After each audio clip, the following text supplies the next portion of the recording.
मुच्यते पूर्णस्य पूर्णमादाय पूर्णमेवावशिष्यते। ॐ शान्ति शान्ति शान्तिः।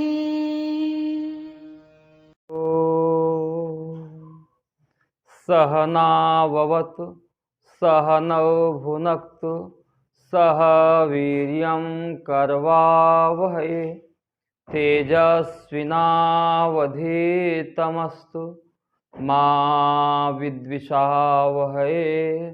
ॐ शान्तिः शान्तिः शान्तिः। शङ्करं शङ्कराचार्यं केशवं बादरायणं सूत्रभाष्य कृतौ वन्दे भगवन्तौ पुनः पुनः। ईश्वरो गुरुरात्मेति मूर्तिभेदविभागिने व्योमवद्व्याप्तदेहाय दक्षिणामूर्तये नमः। ॐ शान्तिः शान्तिः शान्तिः। कर्पूरगौरं करुणावतारं संसारसारं भुजगेन्द्रहारं सदा वसन्तं हृदयारविन्दे भवं भवानी सहितं नमामि भवं भवानी सहितं नमामि। बोलो सच्चिदानंद भगवान की जय। उमापति महादेव की जय। ओम नमः पार्वती पतैर हरे हरे हरे महादेव।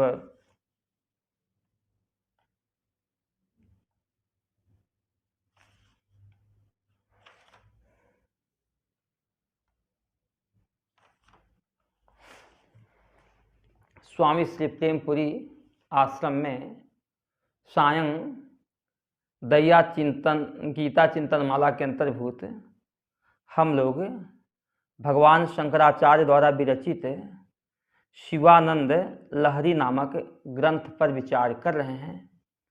शिवानंद लहरी भगवान शंकराचार्य का लिखा हुआ बहुत ही सुंदर भाव भरा ग्रंथ है, जो हमारे अंतःकरण की शुद्धि करके तत्व ज्ञान की योग्यता प्रदान करता है और योग्यता प्रदान करके मोक्ष की प्राप्ति कराता है। हम लोग कल तक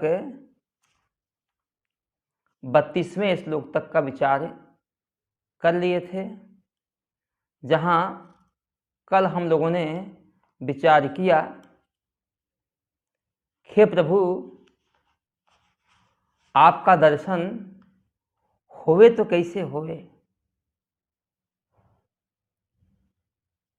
हे प्रभु वह दिन कब आएगा जब मैं सोने और मंगलियों से सजे हुए कैलाश पर्वत में पार्वती और प्रमथ गणों के साथ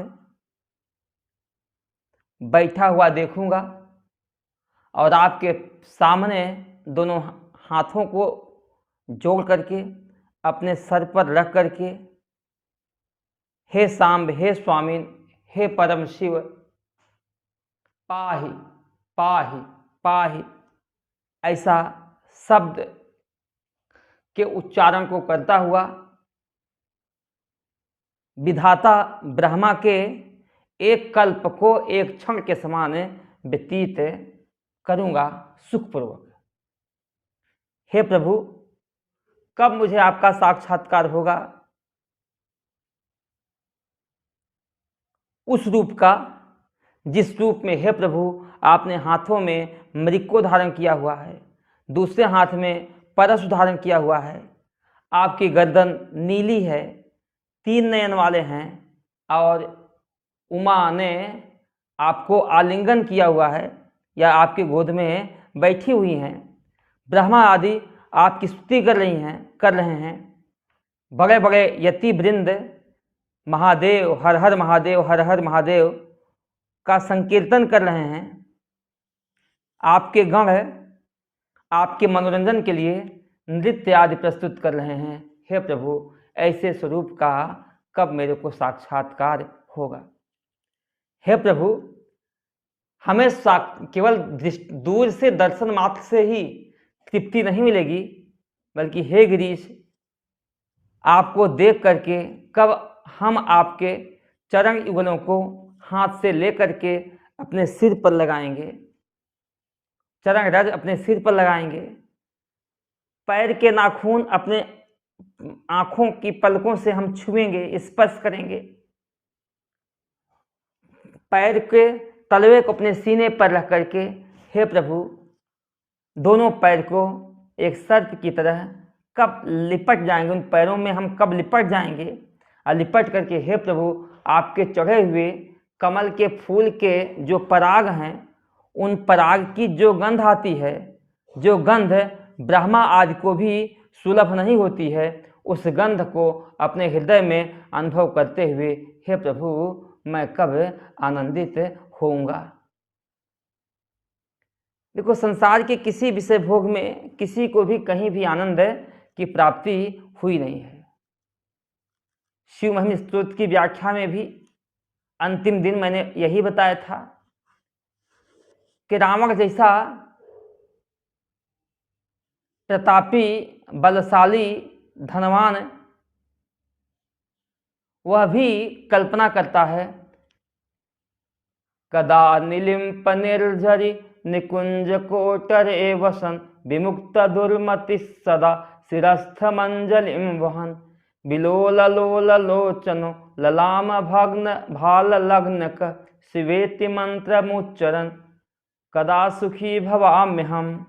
गंगा जी के किनारे कुंज की किसी गुफा में कुविचारों से रहित होकर के अपनी जोड़े हुए हाथ को अपने सर पर रख करके मैं पार्वती के मस्तक पर अंकित शिव शिव इस मंत्र का उच्चारण करता हुआ कब सुखी होऊंगा। तो रावण जैसा व्यक्ति संसार के दिव्य विषय भोगों को पा करके भी उसको शांति हो नहीं रही है, इसलिए वह शांति के लिए भगवान शिव का ही भजन करना चाह रहा। तो हे प्रभु मैं आपके चरण युगलों में लिपट करके आपके चरणों में चढ़े हुए कमल के फूलों के पराग की गंध का हृदय में अनुभव करते हुए कब आनंदित होऊंगा। हे प्रभु यह तो ब्रह्मा आदि को भी दुर्लभ है। हे प्रभु इसके अलावा हम आपको उपहार दें भी तो क्या दें। आपके पास मेरुगिरी पर्वत है। हे प्रभु कुबेर आपके पास रहते हैं, घर में कल्प वृक्ष कामधेनु चिंतामणि हैं, सिर पर अमृत की वर्षा करने वाली चंद्रमा हैं। हे प्रभु आपके चरण युगल हर शुभ लक्षणों से अंकित हैं। हे प्रभु मैं दूं भी तो क्या दूं, इसलिए अपने मन को ही आपको दे देता हूं।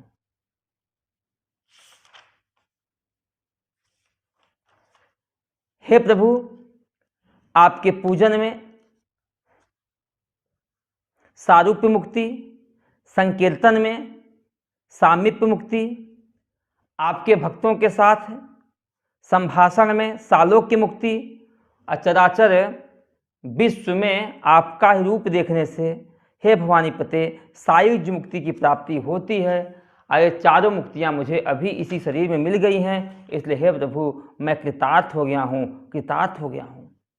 हे प्रभु इन हस्तों से मैं आपकी चरणों की सेवा करता हूँ, मन से प्रतिदिन आपका ही चिंतन करता हूँ। हे प्रभु इसलिए मैं आपके ही शरण में आता हूँ, वचन से मैं आपको ही मांगता हूँ। हे प्रभु देवता लोग भी जिस दृष्टि को पाने के लिए हमेशा प्रार्थना किया करते हैं, वही करुणामयी दृष्टि आप मेरे ऊपर डालिए। और हे प्रभु हे लोक गुरु मेरे मन को आनंद का उपदेश, आत्मज्ञान का उपदेश दीजिए, क्योंकि आपने भगवान श्री राम को भी आत्मज्ञान का उपदेश दिया। हे प्रभु मुझे भी सौख उपदेशम को सुख देने वाला, आनंद देने वाला उपदेश दीजिए, क्योंकि आप संसार के गुरु हैं। तो तो मदीय मनसा, मेरे मन को भी हे प्रभु आप उपदेश दीजिए। हे प्रभु, हम आपको उपहार, आपके पूजन में, जो मैं पूजन करना चाहता हूँ, पूजन में वस्त्र, पुष्प, गंध, नैवेद्य आदि प्रमुख होते हैं। हे प्रभु, सूर्य जैसी सामर्थ्य हमारे पास नहीं है जो मैं आपको अंग वस्त्र धारण कराने की क्षमता रख सकूं। हे प्रभु, विष्णु जैसी व्यापकता नहीं है जो आपके चरणों को खोज करके वहाँ पुष्प अर्पण कर सके। हे प्रभु, गंध चढ़ाने के लिए गंध को ढोने वाले पवन रूपता भी मेरे पास नहीं है, और नैवेद्य चढ़ाने के लिए बरही मुख माने अग्नि के अध्यक्ष इंद्र जैसी सामर्थ्य हमारे पास है ही नहीं। हे प्रभु, भोजन भी देने के लिए कांचन चाहिए, तो कांचन गर्भ माने हिरण्य गर्भ, भोजन चढ़ाने के लिए हिरण्य पात्रों के निर्माण के लिए हिरण्य गर्भ पर स्वामित्व भी मेरे में है ही नहीं। हे बालेंद्र चूड़ामणि, आपकी सेवा करूं तो कैसे करूं। हे पशुपति, हे स्वामी, हे त्रिलोकगिरि, मैं आपकी सेवा क्या कर सकता हूं। आपने तो मेरे ऊपर इतना उपकार किया है, क्या उपकार कम है प्रभु? जो जिस समुद्र मंथन के पश्चात जो जहर पैदा हुआ, उस जहर की तरफ देखना भी देवताओं के लिए मुश्किल था, लेकिन हे प्रभु, आपने उस जहर को पीने के लिए उद्यत हो गए। पार्वती के लाख मना करने पर भी प्रभु जगत की रक्षा के लिए, लेकिन जैसे पीने वाले हुए तो आपको स्मरण हुआ हमारे उदर में अनंत कोटि ब्रह्मांड हैं, यदि पीऊँगा तो अनंत कोटि ब्रह्मांड भस्म हो जाएंगे, यदि जहर बाहर रहेगा तो यह संसार नष्ट हो जाएगा। तो अंदर और बाहर दोनों संसारों की रक्षा के लिए हे प्रभु, आपने उस जहर को अपने गले में ही रख लिया, न निकाला, न निगला, न बाहर निकाला। हे प्रभु, इससे सिद्ध हो रहा है कि हे प्रभु, आप बाहर भीतर सब तरह से आप इस सृष्टि की रक्षा करते हो।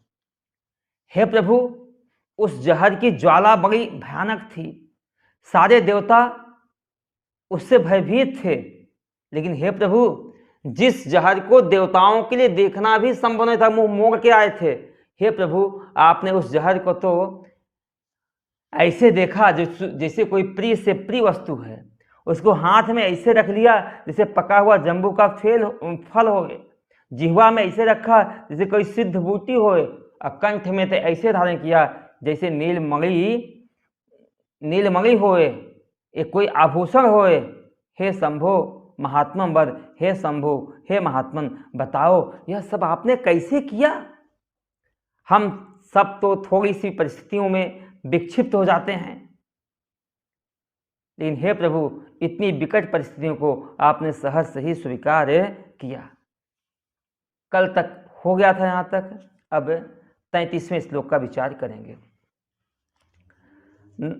नालम वा सकृतेव देव भवतः सेवा न तिर्वानुति पूजा वा स्मरणम कथा श्रवणम प्यालोकनम मादृशाम स्वामिन अस्थिर देवतानुसरण आयासेन किम लभ्यते का वा मुक्तिर इतः कुतो भवति चेत किम प्रार्थनीयम तदा।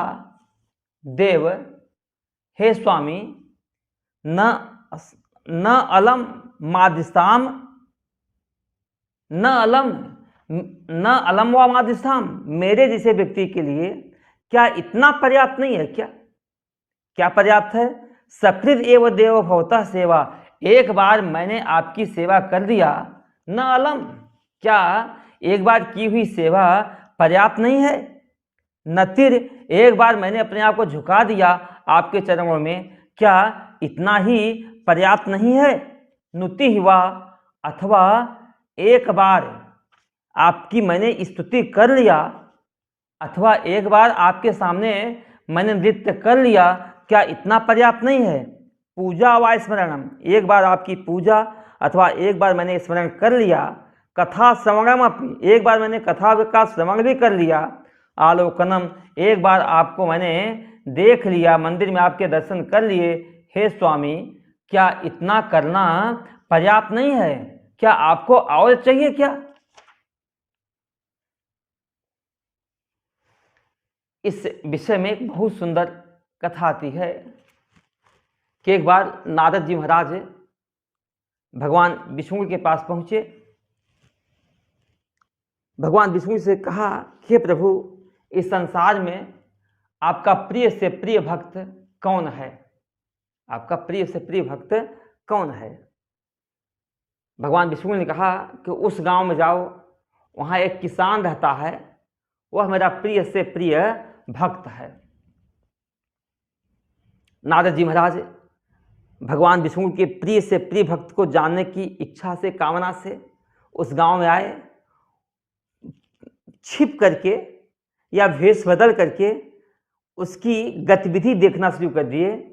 मेरे से भी ज्यादा यह कैसी भक्ति करता है, मेरे से भी ज्यादा यह कैसी भक्ति करता है। देखा, वह सुबह उठा, कंधे पे हल रखा और खेत जोतने के लिए चला। वहां उसने बोला नारायण नारायण। इस बार दिन भर हल जोतता रहा और हल जोतते जोतते जब शाम को वापस आया और हल रखा और बोला नारायण नारायण। ऐसे एक हफ्ते तक नारद जी छिप करके देखे और पूरे दिन में बस 2 बार सुबह 2 बार शाम को नारायण का पाठ किए और कोई स्तुति नहीं, कोई स्मरण नहीं, कोई चर्चा नहीं। नारद जी को बड़ा आश्चर्य हुआ, मैं तो दिन रात नारायण नारायण का जाप करता हूँ और इस व्यक्ति ने 2 बार ही नारायण का नाम लिया, लेकिन नारायण का नाम लेने के बावजूद भगवान ने इसको 2 बार लेने के बावजूद इसको भगवान कहते हैं हमारा प्रिय से प्रिय भक्त है। अभी जाकर के हम शिकायत भगवान विष्णु से कहते हैं। वह भगवान नारद जी भगवान विष्णु के पास आए। अब विष्णु भगवान के पास आए, अब विष्णु भगवान के पास आने के बाद जैसे पूछने वाले हुए, भगवान मेरे मन में आप एक संशय हो रहा है, वह कैसा भगत है? नारद जी का भगवान ने कहा वह संशय तो मैं बाद में बताऊंगा, लेकिन एक हमारे पास से तेल का कटोरा है, इस तेल को कटोरे को यहाँ से लेकर के आपको वहाँ 1 किलोमीटर दूर आपको किसी राजा को पहुँचाना है, लेकिन शर्त है कि 1 बूंद भी गिरना नहीं चाहिए। 1 बूंद भी तेल गिर गया तो मौत हो जाएगी, यह प्राण है आपका, यहाँ से ले जाइए। अब नारद जी उस कटोरे को लेके जैसे चले और जाने के बाद दे के वहाँ दिखा के वापस आना, परिक्रमा करके वापस आ जाना है। लेके गए, परिक्रमा किए, वहाँ से वापस आए, 1 बूंद भी नहीं, सांस में सांस आई, रखा, भगवान को दिया कि भगवान अब बताइए। तो कहा नारद, जब तेल का कटोरा लेकर के आप परिक्रमा करके वापस आ रहे थे तो आपने कितनी बार मेरे को याद किया था? कहा भगवान 1 बार मैंने याद नहीं किया था। तो कहा कि वह भगत, जैसे आपने तेल का कटोरा संभाला ऐसे वह भगत पूरे संसार को संभाल रहा है, पत्नी को संभाल रहा है, माता पिता को संभाल रहा है, अपने बच्चों को संभाल रहा है, अपने समाज को संभाल रहा है, खेती बाड़ी भी कर रहा है, सारी दुनिया को संभाल। आपको तो संभालने की एक सामग्री दी गई थी, लेकिन उस किसान के पास तो संभालने के लिए पूरा संसार है, लेकिन फिर भी यदि वह 2 बार नाम मेरा ले लिया तो यह 2 बार का नाम लेना क्या कम है क्या? इसी भाव से भक्त कहता है कि हे प्रभु ना अलम, क्या इतना ही पर्याप्त नहीं है क्या कि 1 बार मैंने आपका सक्रिय देव भवता सेवा, 1 बार मैंने आपकी सेवा कर ली, 1 बार मैं आपके सामने झुक गया, 1 बार झुक गया तो दोबारा झुकने के लिए उठना तो पड़ेगा ना। 1 बार अपनी अहंता को, व्यष्टि अहंता को समष्टि मिला दिया तो 1 बार मिल गया तो दोबारा कैसे मिलाओगे? 1 बार कोई वस्तु मिल गई तो हे प्रभु 1 बार अपने आप को, हमने आपको समर्पित कर दिया, दूसरी बार समर्पण होने के लिए मेरे को तो बाहर निकलना पड़ेगा ना। 1 बार मैं आपके सामने नाच दिया, अर्थात मैंने अपने आप को आपकी कठपुतली स्वीकार कर लिया, तो कितनी बार हम कठपुतली बनेंगे? हे प्रभु 1 बार पूजा स्मरण कथा का श्रवण या आलोकन कर लिया मेरे जैसा व्यक्ति, क्या इतना ही पर्याप्त नहीं है? हे स्वामिन, अस्थिर देवतानुसरणम आसेन किं लभते। जो देवता खुद ही अस्थिर हैं, विनाशी हैं, ऐसे देवताओं के अनुसरण करने से, ऐसे देवताओं की सेवा के प्रयास करने से किम लभते, क्या मेरे को प्राप्त होगा? का वा मुक्ति अतः, इससे अधिक और क्या मुक्ति होगी? कुतो भवति, वह मुक्ति कैसे होती है? चेत किम प्रार्थनीयम, इस प्रकार की भक्ति को, मुक्ति को पाने के बाद अब संसार में प्रार्थनीय वस्तु बचता भी क्या है? इस भाव से ही यह श्लोक कहा है।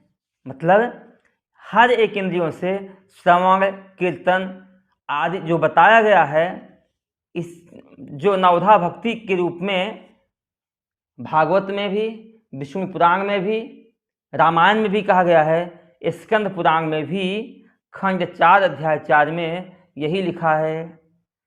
सा जिह्वाया शिवम स्तौति तन मनोध्यायते शिवम तव कर्णो तत्कथालोलव तव हस्तो तस्य पूजकौ ते नेत्रे पश्यतः पूजां तच्छिरः प्रणतं शिवे तव पादौ यो शिवक्षेत्रं भक्त्या पर्यटतः सदा यस्येन्द्रियाणि सर्वाणि वर्तन्ते शिवकर्मसु स निस्तरति संसारं भुक्तिं मुक्तिं च विन्दति। सा जिह्वा या शिवम स्तौति, वही जिह्वा सफल है जो शिव का स्तुति करती है, वही जिह्वा सफल है जो शिव की स्तुति करती है। इतने नहीं, तन मनो ध्यायते शिवम, नहीं तो मेढक की तरह टर टर करने वाली व्यर्थ जिह्वा है, मांस की लोथड़ा मात्र है। तन मनो ध्यायते शिवम, मन की वही सार्थक है जिसका मन भगवान शिव में लगा हुआ है। तव कर्णव तत्कथालोलव, कान वही धन्य है जो भगवान शिव की लीलाओं का कथा सुनने के लिए हमेशा उत्सुक रहते हैं, हमेशा तत्पर रहते हैं। नहीं तो कान एक बिल की तरह हैं, एक छिद्र मात्र हैं। तव हस्तव तस्य पूजको, हाथ वही उपयोगी हैं जो शिव की पूजा में लगे रहते हैं। ते नेत्रे पश्यतः पूजाम, नेत्र की धनता वही है जो कोई पूजा कर रहा तो उस पूजा के दर्शन में अथवा भगवान के दिव्य दर्शन करने में लगे हैं। तत्शिरः प्रणतम शिव, शिव के सामने झुकने वाला मस्तक ही वास्तव में धन्य है। तव पादौ यो शिव क्षेत्रम भक्त्या पर्यटः सदा, पाद की सफलता, पादों की सार्थकता वही है जो शिव क्षेत्रों में भ्रमण करें, भाव से भ्रमण करें, भक्ति से भ्रमण करें। कहते यश इंद्रियाणि सर्वाणि वर्तन्ते शिव कर्मसु, जिसकी सारी इंद्रियां शिव के कर्म में लगी हुई हैं, स निस्तरति संसारम, वह निश्चय ही संसार से पार हो जाता है। भुक्ति मुक्ति च विदति, वह व्यक्ति भुक्ति और मुक्ति को प्राप्त करता है। तो हे प्रभु, मैंने एक बार कर लिया, बहुत ही पर्याप्त हुआ। इसी भाव को लेकर भज गोविंदम में है। भगवत गीता किंचित धीता गंगा जल लव कंडिका पीता शक्तिद अपि एन मुरारि समरेचा क्रियते तस्य यमेन न चर्चा भज गोविंदम गोविंदम भजे मूढ़मते। भगवत गीता किंचित हिता, श्रीमद् भगवत गीता थोड़ा सा पढ़ लो, एक श्लोक पढ़ लो, पढ़ने में अधीत कर लो, जीवन में उतार लो। हम तो रट्टा पूरा लगा देते हैं, सुन लेते हैं, सुना लेते हैं, लेकिन जीवन में उतरती नहीं।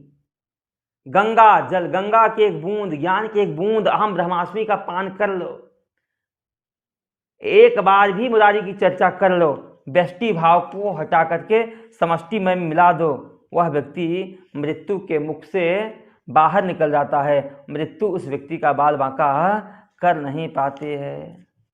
अब प्रभु की साहसता का निरूपण करते हुए ये 34वें श्लोक में भगवान भास्कर जी कह रहे हैं,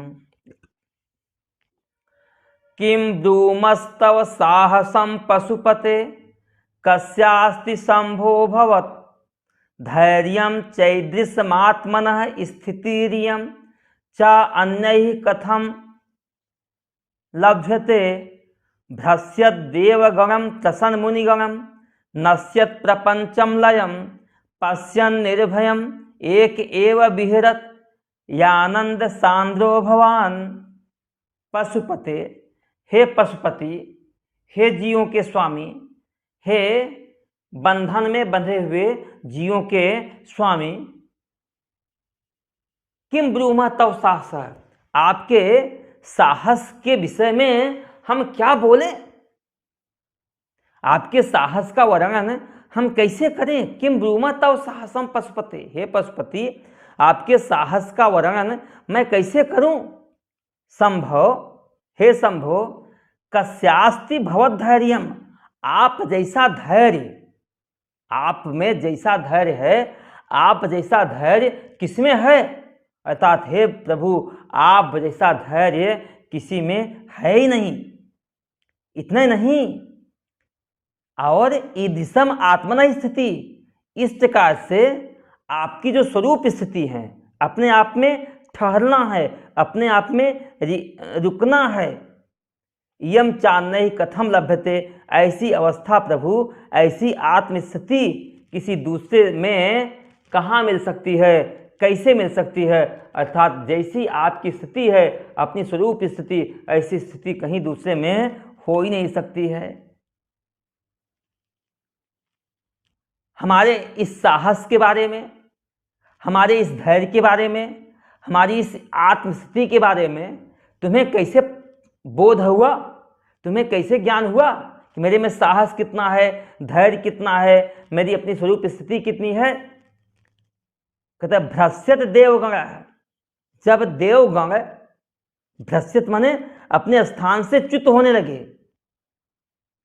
त्रसत मुनिगण, मुनिगण भी डरने लगे, नश्यत प्रपंचम लयम, यहां तक कि सारा प्रपंच, जगत प्रपंच प्रलय के समय जब नष्ट होने लगता है, तो उस नष्ट होते हुए प्रपंच को भी देखते हुए, नश्यत प्रपंचम लयम पश्यम, प्रपंच को नष्ट होता हुआ, लय होता हुआ देख करके देवतागण भयभीत हो जाते हैं, मुनि भी डर जाते हैं।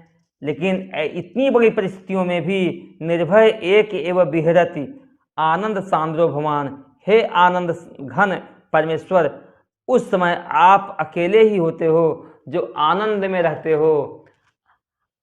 आप में न कोई भय है, न कोई शिकन है, न कोई चिंता है। हे प्रभु, उस अवस्था में आप मात्र अकेले अकेले ही निर्भय होकर के रहते हो। इसी से पता चलता है हे प्रभु, आपका साहस कैसा था, आपका धैर्य कैसा था, आपकी स्थिति भी कैसी थी। भागवत में एक बड़ा सुंदर प्रसंग आता है। भगवान श्री कृष्ण के पास गए भगवान शिव। अब भगवान शिव कहते हैं कि हे प्रभु, आपके सारे अवतारों का मैंने दर्शन किया, साक्षात्कार किया, एक अवतार का मैंने साक्षात्कार नहीं किया, वह अवतार है आपका मोहिनी अवतार। भगवान विष्णु ने मना किया कि हे प्रभु, वह अवतार आप जैसे योगियों के योग्य नहीं है, वह तो दुष्ट असुरों से अमृत छीनने के लिए, उनको छलने के लिए, उनको उनकी वंचना के लिए मैंने वह स्वरूप धारण किया था, आपके देखने योग्य नहीं है। लेकिन भगवान शिव ने थोड़ा जिद किया कि प्रभु, जब मैंने सारे स्वरूप आपके देखे हैं तो यह रूप हम कैसे न देखें। भगवान ने कहा कोई बात नहीं है। कहते थोड़े समय ही बाद भगवान शिव का भगवान कृष्ण एक सुंदर सी स्त्री के रूप में बाहर थोड़ी दूर पर दिखना शुरू कर दिए।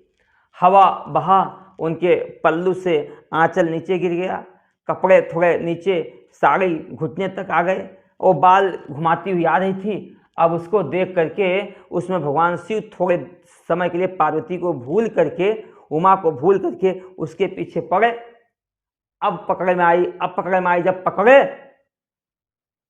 तो देखे वहाँ भगवान विष्णु, तो उस समय भगवान विष्णु स्वयं शिव की प्रशंसा करते हुए कहते हैं कि हे शिव, आप जैसा योगी ही इस मोहिनी से च्युत होकर के फिर से अपने स्वरूप में स्थित हो जाता है, नहीं तो एक बार इस मोह जाल में, माया के जाल में गिरा, मोहिनी के रूप में फंसा तो सारी जिंदगी गिरता गिरता गिरता ही चला जाता है, फिर से अपनी स्थिति कभी होती नहीं है। इसलिए हे प्रभु, एक बार आप अपने स्वरूप से नीचे गिर करके भी पुनः अपने स्वरूप में स्थित हो जाते हो।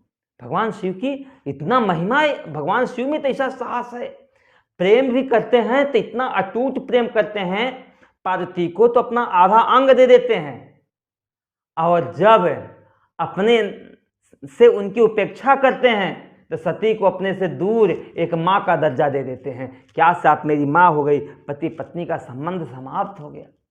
प्रेम भी है, इतना उपेक्षा भी किए, लेकिन जब सती का दाह हुआ उसी सती को गले में लेकर के पागल से घूमे हैं। थे प्रभु, एक झटके में एक प्रवृत्ति को छोड़ करके दूसरी प्रवृत्ति में दूसरी तरफ स्थित हो जाना, यह आप जैसे योगियों में भी, आप जैसे साहसियों में भी संभव है, अन्यथा ऐसी अवस्था को दूसरे के द्वारा कहाँ लभ्य है, दूसरी इस अवस्था को कैसे प्राप्त कर सकता है। इसलिए आपके साहस के विषय में हे प्रभु कहना ही क्या है। हे प्रभु, आपने जो धैर्य धारण किया है उस धैर्य के विषय में भी कहना क्या है। इतने नहीं, आपकी जो आत्मस्थिति है, अपने स्वरूप में जो आपकी स्थिति है, स्वरूप में जो निष्ठा है, हे प्रभु ऐसी निष्ठा तो इस संसार में कोई भी पा नहीं सकता है। ऐसी अवस्था का हमने स्वयं अनुभव किया है। हे प्रभु, नश्यत प्रपंचम, प्रलय को नष्ट करते हुए देखते हुए भी, या नष्ट होता हुआ दिखाई देते हुए भी, लयम पश्यम, सब कुछ नष्ट हो जाएगा, उस नष्ट होने की चिंता से देवगण डर जाते हैं, मुनिगण भी दुखी हो जाते हैं। लेकिन हे प्रभु, निर्भय एक एव विहरति, आनंद साम्यो भगवान, आनंद घन परमात्मा एकमात्र आप ही हो, जिसके चेहरे पर कोई सिकन आती ही नहीं है। आप ऐसे महान हो प्रभु, ऐसी महानता, ऐसी दिव्यता आप मुझे भी देना। हम लोगों की स्थिति तो है, हम छोटी छोटी चीज़ों में विक्षिप्त हो जाते हैं, जरा से नुकसान में भी हम अपने स्वरूप से हट करके देह भाव में स्थित हो जाते हैं। हे प्रभु, आपकी जो स्थिति है वैसी स्थिति आप मुझे भी प्राप्त कराइए। इस भाव से यह स्तुति की गई है। योगक्षेम धुरंधरस्य सकल श्रेय प्रदोद्योगिनो, दृष्टादृष्ट मतोपदेश कृतिनो, वाह्यांतर्व्यापिनः सर्वज्ञस्य दयाकरस्य भवतः, किं वेदितव्यं मया शंभो तव परमान्तरंगम इतमे चित्ते, शंभो तव परमान्तरंगम इतमे चित्ते स्मराम्यन्वहम्। योगक्षेम धुरंधर है। हे प्रभु, योग क्षेम का पालन करने में आप माहिर हैं, कुशल हैं, धुरंधर हैं, प्रवीण हैं। योग उसको कहते हैं जो नहीं मिला है, हमारी उसकी आवश्यकता है। हे प्रभु, आप उसको प्राप्ति भी करा देते हो, और जो हमारे पास है आगे हमारे लिए उपयोगी होगा, हे प्रभु आप उसकी रक्षा करते हो। इन दोनों भार को वहन करने में हे प्रभु आप प्रवीण हैं, सक्षम हैं। इस भाव से कहा योग क्षेम धुरंधरस्य। और सही बताऊं, जब ऐसे योग क्षेम में धुरंधर परमेश्वर जब आपको अपना मान लेवें, तो हमें संसार के भी किसी विषयों के लिए, किसी पदार्थ के लिए चिंता करने की आवश्यकता है नहीं, क्योंकि जब जहाँ जो चीज़ आवश्यकता होगी वह परमात्मा उसको वहाँ वह चीज़ देता है। आप कभी कल्पना करना, हमारी योग्यता कम थी, हमारी पात्रता कम थी, इसलिए परमात्मा हमें वस्तु दी नहीं। हम हमेशा दूसरे को देखते हैं कि दूसरे के पास यह वस्तु है, मेरे पास क्यों नहीं है। लेकिन मेरे भाई, एक इंग्लिश में कहावत है, फर्स्ट डिजर्व देन डिजायर। आप पहले योग्य तो बनो, और फिर उस वस्तु की इच्छा करो। हम तो कहते हैं कि इच्छा करने की आवश्यकता ही नहीं है, आप योग्य बनो, वह वस्तु आपको स्वतः ही अपने आप ही सहज उपलब्ध हो जाती है। लेकिन हमारे भीतर योग्यता है नहीं, और फिर हम उस वस्तु की कामना करते हैं, तो परमात्मा देवे भी तो कैसे देवें। एक माता पिता भी अपने छोटे 10 साल के बच्चे को, 8 साल के बच्चे को 1 लाख रुपए नहीं दे देते, असली रिवॉल्वर नहीं दे देते। जब उसके भीतर योग्यता आ जाएगी तो माँ बाप उस बच्चे को अपना पूरा घर सौंप देते हैं। 1 लाख की बात क्या, पूरी प्रॉपर्टी उसी को नाम सौंप देते हैं। और जब तक वही बच्चा शराबी है, जुआरी है, तो भले बच्चा बड़ा हो जाए, लेकिन जब माँ बाप भी उसको अपनी जायदाद नहीं देते हैं, जायदाद से बेदखल कर देते हैं, तो हे प्रभु आप दिशा अंतर्यामी जो सबके भीतर बैठ कर की सबकी योग्यता को जानता है, देखता है, हे प्रभु आप उसको वह वस्तु कैसे दोगे। कभी कभी आता है एक छोटा सा बच्चा, देखो छोटे से बच्चे को परमात्मा ने दांत नहीं दिया, यदि दांत देता तो माँ के स्तनों को काट डालता, इसलिए परमात्मा ने आरंभ में दांत नहीं दिया। और जब देखा कि दूध से इसका गुजारा नहीं चल रहा है, इसको भोजन की आवश्यकता है, तो परमात्मा ने धीरे धीरे दांत दिया। परमात्मा ये भी जानते थे यह दांत की अभी इतनी बुद्धि नहीं है कि वह दांत की केयर कर सके, दांत की देखभाल करे, इसलिए परमात्मा ने वहाँ डबल चॉइस दे दिया, एक दूध का दांत दे दिया, एक अनाज का दांत दे दिया कि ठीक है दूध का दांत खराब हो गया कोई चिंता नहीं, वो निकल जाएगा और बाद में मजबूत अनाज का दांत वापस आएगा। इसलिए परमात्मा जब जहाँ जिस चीज़ की आवश्यकता थी, परमात्मा वहाँ उस चीज़ की उससे दिया। बचपने में देखो बच्चे इतनी कविताएं याद कर लेते हैं जिन कविताओं का अर्थ ही नहीं मालूम है। बच्चों की मेमोरी पावर बहुत शार्प होती है, और वही बुढ़ापे में यदि जिंदगी भर के सारे कर्म व्यवहार याद आवे तो व्यक्ति पागल हो जाए। इसलिए बुढ़ापे में भी परमात्मा भुलाने की शक्ति दे देता है। हे प्रभु भुलाने की शक्ति में भी आपकी ही कृपा है, आपका ही योगक्षेम है। आप देखना जवानी में हम लोगों को बचपन में दाढ़ी मूछ नहीं रहती है, जब जवान होते हैं दाढ़ी मूछ आ जाती है। अब कल्पना करना यदि बचपने में ही दाढ़ी मूछ आ गई होती, कहीं नाक बहती, कोई नाक पोंछता या कहीं और गंदगी आती, हम क्या उसको साफ कर सकते थे क्या हम उसकी देखभाल कर सकते थे क्या? लेकिन हाँ, जब हमारे भीतर थोड़ा देहाभिमान पुष्ट हुआ, अहंकार पुष्ट हुआ, तो उस समय परमात्मा ने दाढ़ी मूछ भी दिया। तो संसार में हे प्रभु जब जहाँ जिस चीज़ की आवश्यकता होती है, यदि वह वस्तु है नहीं तो आप उसकी प्राप्ति कराते हो, और जो वस्तु है आगे इसकी आवश्यकता पड़ने वाली है तो उसकी आप रक्षा का भी भार अपने ऊपर ढोते हो। इसलिए योगक्षेम धुरंधर से, हे प्रभु आपका नाम है योगक्षेम में धुरंधर, योगक्षेम में जो धुरंधर हैं। इतने नहीं, सकल श्रेयःप्रद सब प्रकार का समस्त हितकारी कल्याणकारी वस्तुओं को देने में, सकल श्रेयःप्रद, सकल हर प्रकार के कल्याण देने वाली वस्तुओं की प्राप्ति कराने में उद्योगिन हमेशा उद्योग करते रहते हैं, प्रयास करते रहते हैं, अर्थात हमेशा तत्पर रहते हैं। सकल से उद्योगिन, हर प्रकार से किसी भी तरह से एन के प्रकार हमारे भक्त का कल्याण होवे, हे प्रभु इसके लिए आप हमेशा उद्यत रहते हो, प्रयास करते रहते हो, हमेशा आप उसमें तत्पर रहते हो। इतने नहीं, दृष्ट अदृष्ट मत उपदेश कृतना है, दृष्ट और अदृष्ट वर्तमान और भविष्य में होने वाले जो मत हैं, अभिप्राय हैं, उनके बारे में उपदेश देने वाले भी हे प्रभु आप हो। दृष्ट और अदृष्ट, जो कुछ देखा उसको भी, और जो कुछ देखा नहीं है भविष्य के गर्त में जो छिपा हुआ है, हे प्रभु उस अभिप्राय के बारे में भी उपदेश करने वाले आप हो। इतने नहीं, हे प्रभु वाह अंतर्व्यापिनः, आप बाहर भी हो भीतर भी हो, ऐसी कोई जगह नहीं है जहां आपकी सत्ता न हो।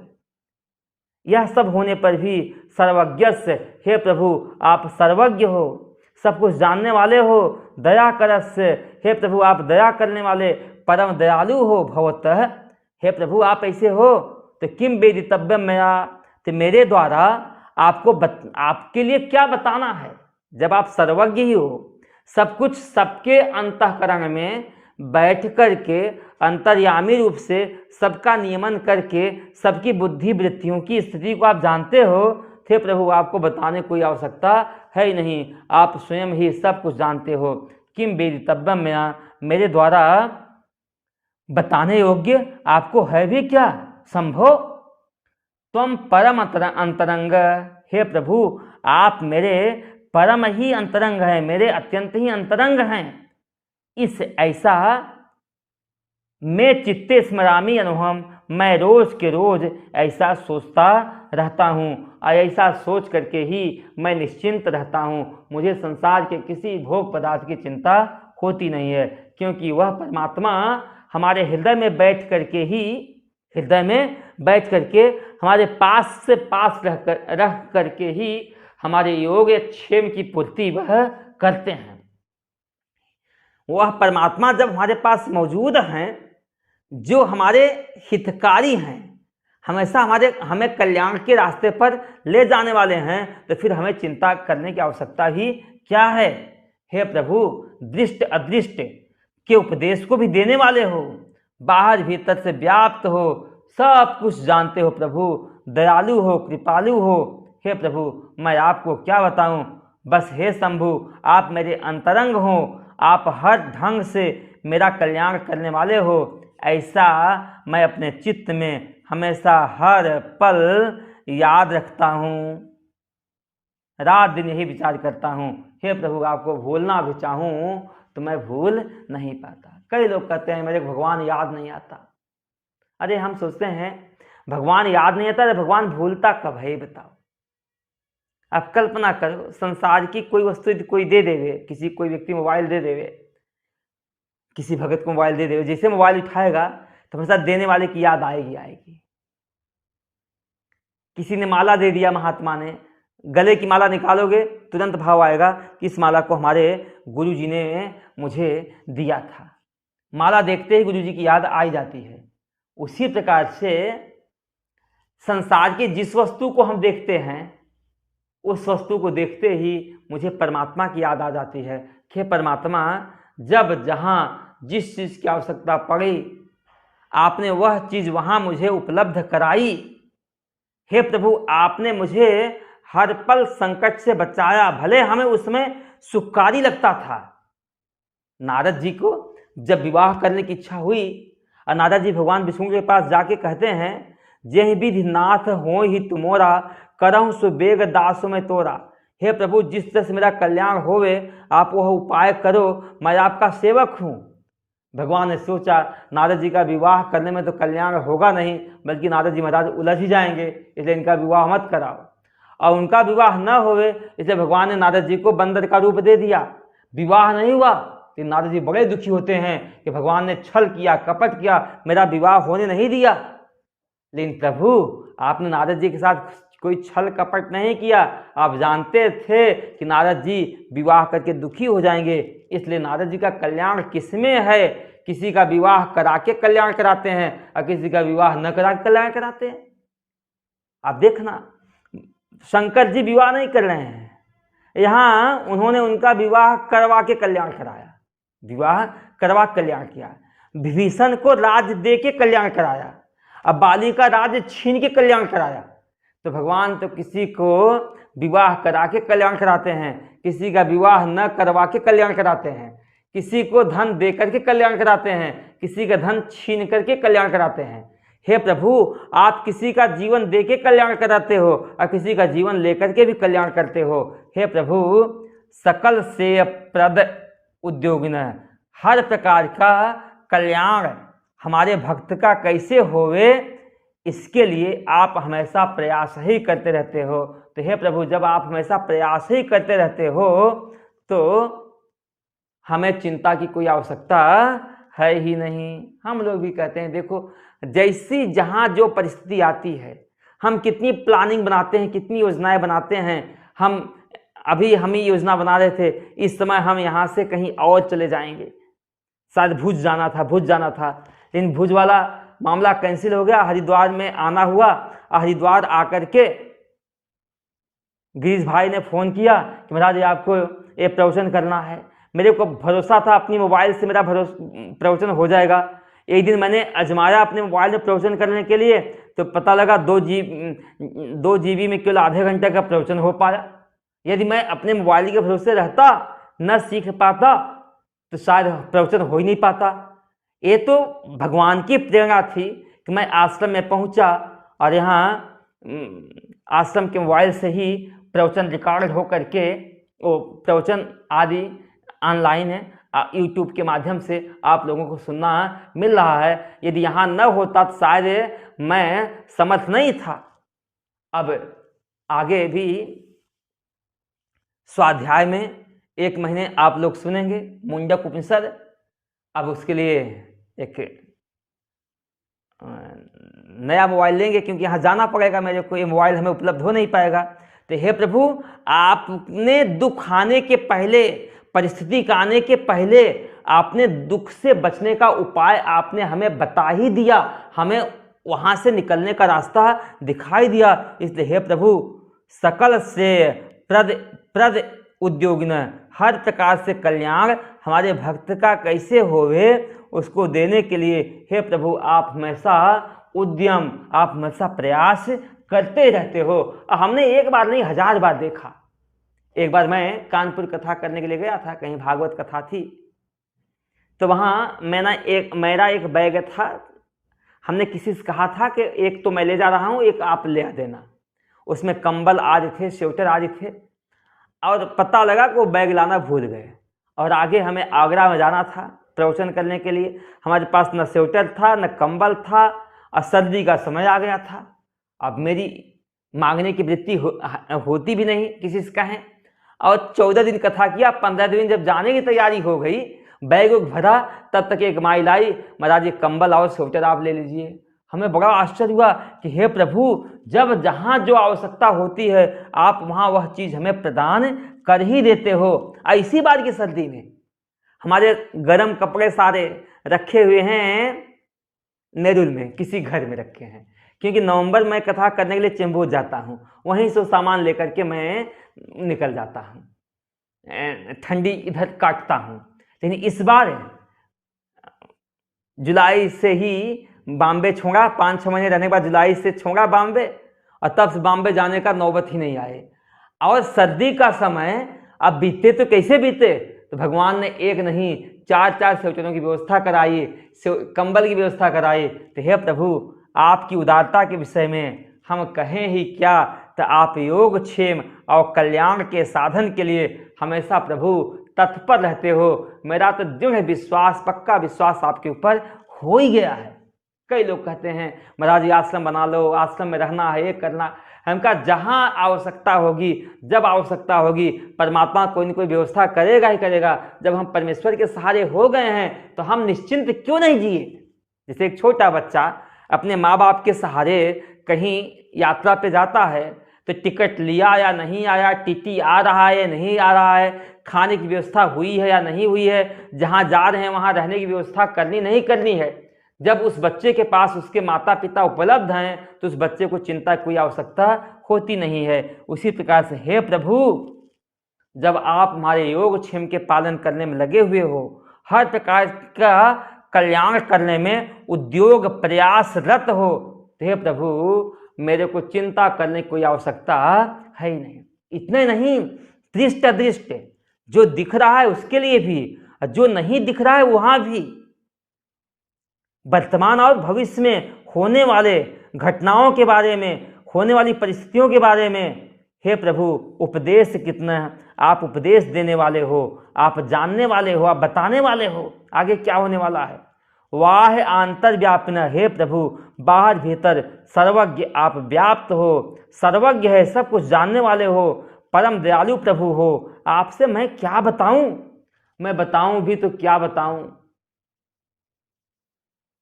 प्रभु आप सब कुछ जानते हो, क्या चाहिए क्या नहीं चाहिए, कहाँ मेरी व्यवस्था होगी नहीं होगी, कहाँ रहूँगा नहीं रहूँगा। हे प्रभु, हे शंभो तुम परम अंतरंग। मैं तो समझता हूँ अरे दुनिया में किसी का अंतरंग पत्नी होती है, किसी का अंतरंग मित्र होता है, किसी का अंतरंग उसका पुत्र होता है, लेकिन हे प्रभु मैं तो समझता हूँ मेरे परम अंतरंग आप ही हो, मेरे बहुत ज़्यादा मित्र भी नहीं हैं।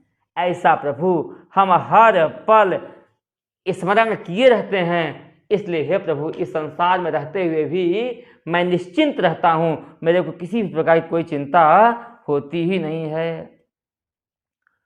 भक्तो भक्ति गुणावृते मुदमृता पूर्णे प्रसन्ने मनः कुंभे सांब तवांघ्रि पल्लव युगम संस्थाप्य संवित फलम सत्वम मंत्र मुदीरयन निज शरीरागार शुद्धिं वहम पुण्याहम प्रकटीकरोमि रुचिरम कल्याणमापादयन। हे सांब, हे भवानी शंकर, मैं भक्त है, मैं आपका जो भक्त है, मैं जो आपका भक्त है। शरीरागार शुद्धि बहम, शरीर रूपी इस घर की शुद्धि, शरीर रूपी इस घर की, शरीर रूपी इस निवास स्थान की शुद्धि के लिए पुण्या, शरीर रूपी इस घर की शुद्धि के लिए और कल्याणम आपादेयम, और इसका मंगल कामना के लिए, कल्याण के लिए पुण्याहम प्रकटी करोमि। हे प्रभु मैं पुण्याह वाचन करता हूँ, सन्नो मित्र आदि का पाठ करता हूँ, पुण्याह वाचन करता हूँ। लेकिन पुण्याह वाचन करने के लिए, इस शरीर की शुद्धि के लिए या इस शरीर के कल्याण के लिए कुछ न कुछ पूजा की सामग्रियां चाहिए। तो एक कलश स्थापना तो चाहिए। तो उस कलश में क्या करते हैं कि हे प्रभु पुण्याह वाचन में भक्ति गुणावृत्ते, भक्ति रूपी सूत्र से आवृत है, भक्ति रूपी सूत्र से बंधा हुआ है। इतने नहीं, मुद अमृता पूर्णे प्रसन्ने मन है। मुद माने प्रसन्नता रूपी, प्रसन्नता रूपी, मुद माने प्रसन्नता रूपी, अमृत से प्रसन्नता रूपी अमृत जल से भरा हुआ निर्मल मन है, मन है, मन रूपी कुंभ है, मन रूपी घड़े में।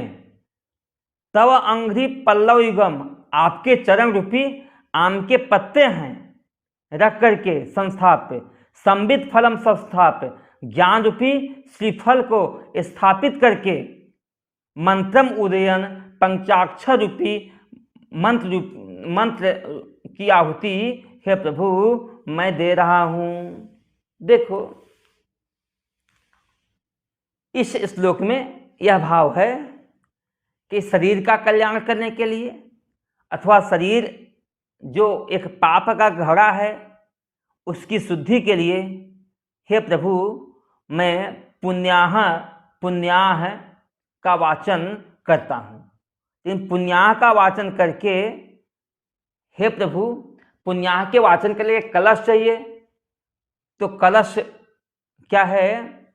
भक्ति गुणा, वह जो कलश शरीर रूपी कलश है भक्ति के गुण से ढका हुआ है। एक कलश ही शरीर है, इस शरीर में भक्ति रूपी गुण लाओ, आवृत कर दो, आवृत ढक दो, भक्ति के रस्सी से इसको बांध दो। मतलब मन को चित्त की वृत्ति, मन को उस रस्सी से ऐसा बांधो कि चित्त की वृत्ति संसार के किसी विषय में जा ही न पावे। सब कर ममता ताग बटोरी, संसार के हर विषयों से ममता हटा करके, संसार की हर विषयों से आसक्ति हटा करके, भक्ति के धागे में बांध करके भगवान के चरण में इतना डुबा दो, वेदांत चिंतन में, परमात्मा के चिंतन में इतना डुबा दो कि काम आदि के लिए मनाग एक क्षण भी अवसर न मिले। आसुप्ते रामृते काले नयत वेदांत चिंतया, सुसुप्ति पर्यंत अथवा मृत्यु पर्यंत हमें अपने चित्त को वेदांत चिंतन में लगाना चाहिए, जिससे कहते हैं एक क्षण भी काम आदि ना मनागपि, काम आदि एक क्षण भी अवसर न पावे कि किसी भी विषय को पाने के लिए उसका चिंतन करें। तो हे प्रभु भक्ति रूपी गुण से आवृत ढका हुआ और आनंद रूपी अमृत से परिपूर्ण रस से युक्त मन रूपी घड़ा होए। हम कोई भी काम करते हैं, रो रो के काम करते हैं, तो उस काम में सफलता नहीं मिलती। इसलिए प्रसन्नता रूपी अमृत से भरा हुआ हमारा मन रूपी घड़ा होए। उस घड़े में हे प्रभु जो कलश है, कलश में जो पानी भरा हुआ है वो मन रूपी पानी है। वो हमारी मन रूपी पानी प्रसन्न हो, स्वच्छ हो, निर्मल हो। और उस कलश में आम के पत्ते रखने हैं, तो आपके चरण रूपी आम के पत्ते उस पर रखे गए हैं। और उसमें एक नारियल का फल रखा जाता है पूजा में। नारियल के फल के रूप में हे प्रभु ज्ञान रूपी फल हमने उस पर रख दिया है। और सत्वम मंत्र मुच्चरम ओम नमः शिवाय, ओम नमः शिवाय, इस मंत्र का उच्चारण करता हुआ हे प्रभु इस शरीर के पापों की शुद्धि मैं करता हुआ पुण्याह का पाठ कर रहा हूँ, पुण्याह वाचन मैं कर रहा हूँ, जिससे इसका कल्याण हो जाए। हे प्रभु जब तक मन प्रसन्न नहीं होगा, अब मन तब प्रसन्न होगा जब भक्ति के धागे में बंधेगा तब। और भक्ति के धागे में बंध करके जब मन प्रसन्न होवे, अब मन प्रसन्न होकर के भगवान के चरणों में लग जाए और फिर ज्ञान की प्राप्ति होवे, तभी इस शरीर की शुद्धि है। अन्यथा इस शरीर की शुद्धि होने वाली है ही नहीं। 37 श्लोक का उच्चारण करते हैं, अभी 3 मिनट बाकी है। चल आम्नायाम बुद्धि मादरेण सुमन संघा समुद्दत्मनो मंथानम दृढ़ भक्ति रज्जु सहितम कृत्वा मथित्वा ततः सोमम कल्पतरुम सुपर्व सुरभिम चिंतामणिम धीमताम नित्यानंद सुधाम निरंतर मासव भाग्य मातन्वते। हम लोग समुद्र मंथन की एक वैदिक कहानी सुने हैं, पौराणिक कहानी सुनी है। समुद्र का मंथन होता है, उसमें सुमेरु पर्वत मथानी बनती है, बासुकी नाग को उसमें रस्सी बनाते हैं, एक तरफ देवता एक तरफ असुर लगते हैं। और उस समुद्र का जब मंथन करते हैं तो उसमें प्रारंभ में तो जहर निकला और बाद में वहाँ 14 रत्न मिले। अब इस लौकिक पौराणिक कथा को अपने भीतर हम घटाते हैं। हमें मंथन करना है, विचार करना है, लेकिन किसका विचार करना है? शास्त्र का विचार करना है। हम भी मथते तो हैं, समुद्र मथते हैं, तो हमें भी मथना है। किसका? आमनाय आम्बुधिम। आमनाय माने हुआ वेद रूपी समुद्र का खूब मंथन करो। वेद का, शास्त्रों का खूब क्या करो? मंथन करें। मंथन भी कैसे? आदरेण, आदर से मंथन करना है, बड़े सम्मान से मंथन करना है। कई लोग पुस्तक पढ़ते हैं लेकिन पुस्तकों के प्रति सम्मान का भाव होता नहीं। हमारे यहाँ आश्रम में ब्रह्मचारी रहते थे, वो पुस्तक कोई जमीन में रख देवे ना तो लगता उनका बीपी हाई हो जाएगा। जमीन में रखने या जमीन के नीचे रखने से पुस्तक का वो अनादर मानते थे। पुस्तक को हमेशा कहाँ रखो? ऊपर रखो। या जमीन में रखना है तो कोई नीचे चीज बिछा करके फिर उसके ऊपर पुस्तक रखो, क्योंकि उसी पर लोग पैदल चलते हैं, फिरते हैं। भले गलीचा है, पैदल चलते घूमते हैं, लोगों का पांव धूल पड़ा रहेगा और उसी पे पुस्तक रखोगे तो इस पुस्तक का निश्चय ही अनादर माना जाएगा। तो शास्त्र के प्रति उनकी जो निष्ठा है, आप लोगों ने सुना होगा, सुबह से उठ करके शाम तक उनके हाथ में पुस्तक ही लगी रहती है। अभी उनका 1 साल का वो मनाया गया, निर्वाण महोत्सव मनाया गया। हम लोगों ने बोला था उनकी निष्ठा ऐसी थी। तो आमनाय अम्बुधिम, शास्त्ररूपी समुद्र में गोता लगाओ, खूब मथो। लेकिन कैसे मथना है? आदरेण, आदर के साथ मंथन करना है। आदर से हमें उसका मंथन करना है। इतना ही नहीं, उसकी सुमनः संघा, सुमनः माने सुंदर बुद्धि वाले लोग, सद्बुद्धि वाले जो लोग हैं, संघा जो लोग हैं, सम उद्यत मनो, दृढ़ संकल्प रूपी मथानी लेना है। संकल्प रूपी मथान, सुमन संघा, सुंदर मन वाले लोग उसका मंथन करेंगे, कुमन वाले लोग उसका मंथन नहीं करेंगे। अब मंथन में भी क्या होगा? समुद्यत मनो, उनका जो मन हो ना एक उत्साह के साथ करे। आश्रम में देखो स्वाध्याय होता है ना, तो आदमी उत्साह के साथ जाता है, रो रो के जाता है। उत्साह के साथ जाए तो बड़ा मजा आता है, लेकिन उत्साह के साथ नहीं जाता है। आश्रम का नियम है, महाराज जी डांटेंगे इसलिए हमें कथा में जाना पड़ेगा, नहीं तो कौन जाना चाहता है, हा? तो ऐसा नहीं, उत्साह के साथ जाना मतलब केन प्रकार हमें समय से पहुंचना ही है, टाइम पास नहीं करना है। उत्साह के साथ हम यदि मंथन करेंगे तो शास्त्र का सार रस मिलेगा। लेकिन मथना भी है तो कैसे मथना है? दृढ़ भक्ति रज्जु, मजबूत भक्ति रूपी रस्सी के साथ कृत्वा मथित्वा मथित्वा कृत्वा, मथन करने के बाद में उसी शास्त्र से ये 14 रत्न निकलते हैं। उसमें सोम है, कल्प वृक्ष है, सोम है, कल्प वृक्ष है, कामधेनु गाय है, चिंतामणि है, अमृत है, लक्ष्मी है, आज सब प्राप्त हो जाएगा। लेकिन जब तक हम मंथन करेंगे नहीं तब तक हमें इन रत्नों की प्राप्ति होगी ही नहीं। इस श्लोक पर और आगे के श्लोकों पर चर्चा हम लोग कब करेंगे? कल करेंगे। आज इतना ही। हरिओम। ओम पूर्णमदः पूर्णमिदं पूर्णात् पूर्णमुदच्यते पूर्णस्य पूर्णमादाय पूर्णमेवावशिष्यते। ओम शांति शांति शांति। बोलो सच्चिदानंद भगवान की जय। उमापति महादेव की जय। ओम नमः पार्वती पतये। हरे हरे हरे महादेव।